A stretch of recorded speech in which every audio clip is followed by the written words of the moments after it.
this one of those chat GPT things right here? Yes. That's their special little thing there. Is that yours, Vic? Modern It's technology. modern technology, man. It's awesome. I love it. Renaissance man. Welcome back. Good to be here this morning. Welcome to training camp 2025 version. Hope everyone had a great summer. Your families are doing well. It's good to be back. Good to be back here in Rochester and Pittsford in particular, where our fan base is as fanatical as anywhere. I certainly appreciate the staff here. They're making immense accommodations for us. It's one of the best places, I believe, the best place in the NFL for training camp. I really believe that. It's a great place to come to visit, to get the work in that we need to get in. The staff is very welcoming. Can't thank them enough, led by President Rooney. The Bills staff as well for helping us get moved here on time and ready to go this morning for practice. Look forward to seeing our fans out here. They travel from all over, and they make the environment that it is, and it's special. So we wouldn't have it any other way. Got a couple of quick heads ups for you in terms of injuries as we head into this morning's practice.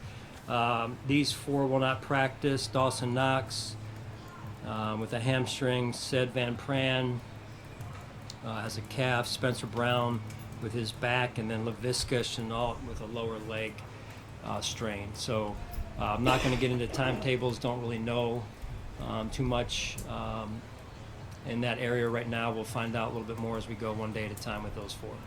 John, Spencer wasn't working back in the mini camp either, so is the back injury something that's been lingering for a little while here? Well, he had some back injuries in his history to this point. I think really it's just a little bit of a flare-up right now, and we got to get it calmed down. That's the information I'm getting, and you know how backs are. I mean, we've all, most of us have had back issues in our lives, and they can be pretty sensitive at times. So just getting it in the right spot so we can get calmed down and he can push forward here. What's your reaction to James Cook from here? You expect him to participate? I do, yeah. I couldn't be more pleased with James and him being here on time and ready to go. I had a chance to meet him, greet him yesterday and shake his hand, look him in the eye, and he's ready to go. Jordan, Joey Bosa is not on that list. Obviously that's a good sign. Where do you see him, and how anxious are you to kind of fully get him going now? Well, we had a number of guys that spent quite a bit of time following the OTA and minicamp period in the spring, getting themselves healthy, right? Spending extra time in Buffalo, staying there until they felt healthy enough to leave and then go train on their own, Joey being one of them. So, again, couldn't be more happy with the work that he's put in to come back healthy and ready to go. And we'll have a rep plan for him and in a way to manage things to the best of our ability to try and keep him as healthy as possible, and we look forward to watching him out there this morning at practice. Sean, how do you handle we can see it here already with NFL Films here, the Hard Knocks shirts and stuff like that. Now that it's here, how do you handle the extra scrutiny and the chance to expose some blessings and perhaps some warts, over these next 3 weeks? Like my bald head, you mean? I think people know that already, John. No, it's what happens when you've had success. People want to kind of see what's behind the curtain a little bit. The important thing for us is that we can, while we're here, and you know this, you've been with us, is build that connection and build that trust that is so important to building the chemistry that we need. And we have about 2.5 weeks here, and then another 3.5 weeks, at home in that period of training camp, and it's critical that we build a strong foundation. We have nothing to hide. We are who we are. I think the cool part about this is, people see us on Sunday, they see us on game day. Now they get a chance to see that what we do on Sunday is exactly what we do Monday through Saturday. And I think that's the cool piece about it. The increased noise, if you will, is maybe in some ways good practice for us to really hone in and focus and get our focus where it needs to be. Hey, Sean, you have Point and Larry Earl with the suspensions. How do you think you'll manage them? And you got to keep them ready, but also get ready for everything. Right, no, something we'll have to manage. To your point, it's going to be you know, a day-to-day type of deal, managing that, because there's probably going to be some bumps and bruises that come up along the way. In particular, at that position, it's one of the, you know, interior line positions, and you know, so we're just gonna have to stay on top of it.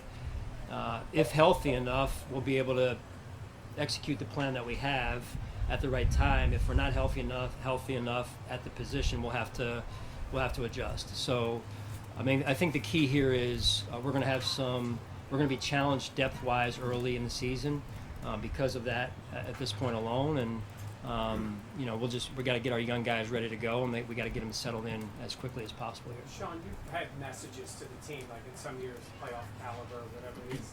Do you have an overreaching or overriding message to them? Like, if you talked to them last night for what this camp is like, you've had all the success, it's been as close as you've been. Do you have that message? We do. I won't go into detail really on it, Mike. I think the biggest thing is that we're here to work, and we got to take it one day at a time. You know, our culture model is our culture model. The phrases, the messaging we use. I'm not a big believer in a ton of them because they become empty slogans. I'm not into that. I'm into consistency and things that we fully believe in and can execute on a consistent basis. Because if you do that, it allows the players to know what's expected and kind of gives them their direction.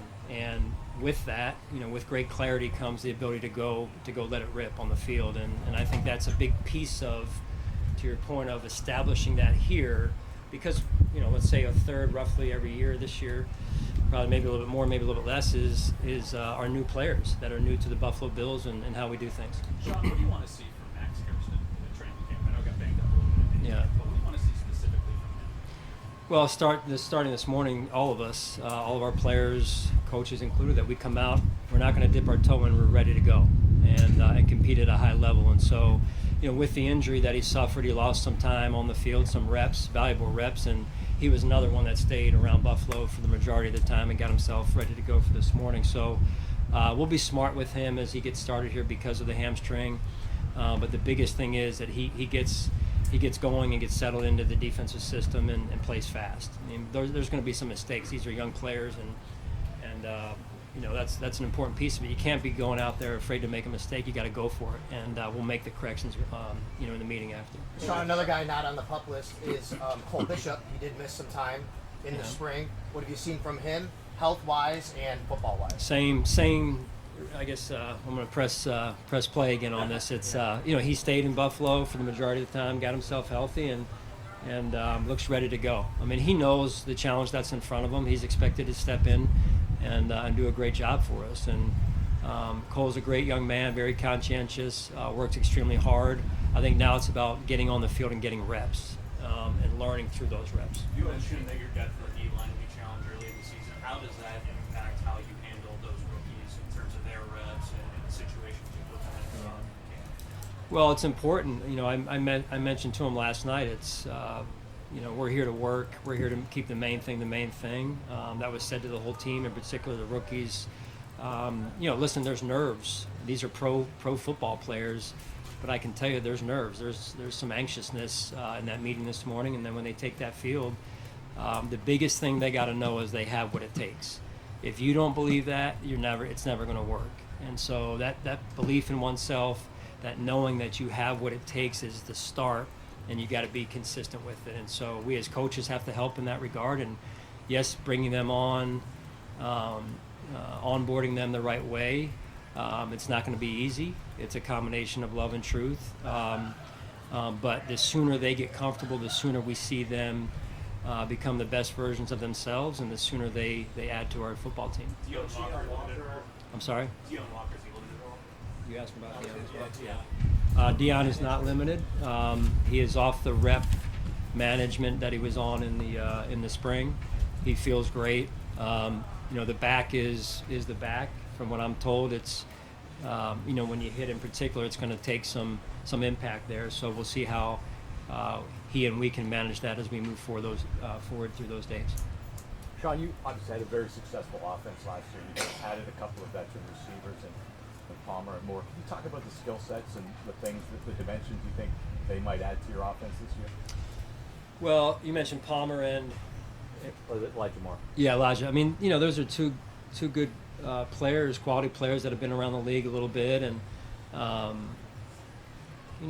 it's funny. Sometimes guys catch fire when they come here, and I'm looking forward to watching those two play real football now, not what was happening in the spring. They're two quality young men, and I think they're going to be really good players for us, really good for our culture.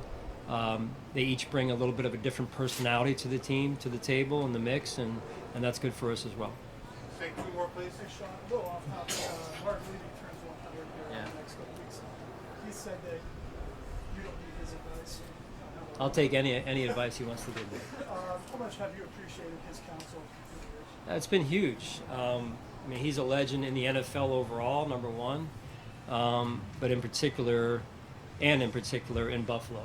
And he has sat in the chair that I currently sit in, and I respect that a great deal. And it's real easy for a coach that has done and accomplished what he has to not want somebody else to challenge that, right? And to not help them. But he's been more than helpful, more than welcoming to me and my family. It's been great to get around him and his family, and it's one of the great, to me, honors of coaching for the Buffalo Bills is to follow a coach like Mark Levy.